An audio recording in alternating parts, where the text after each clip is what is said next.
Today I'll be showing you how to unlock any Samsung Galaxy phone from any carrier through a simple and free method. No need to be a tech expert. I'll guide you through the process step by step. By the end of this video, you'll know how to unlock your phone for free and use it with any carrier. If you happen to have a carrier app installed on your phone, unlocking it will be even easier.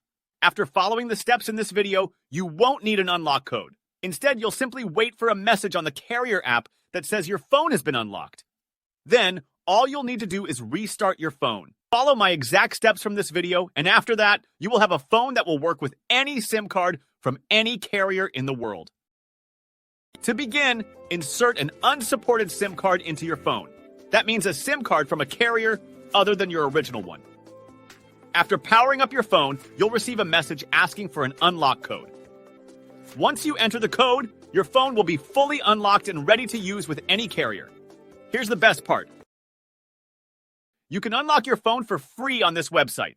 Just follow the instructions on this website and you will unlock your phone for free using a simple method. Thanks for watching this video, and I hope you found it helpful.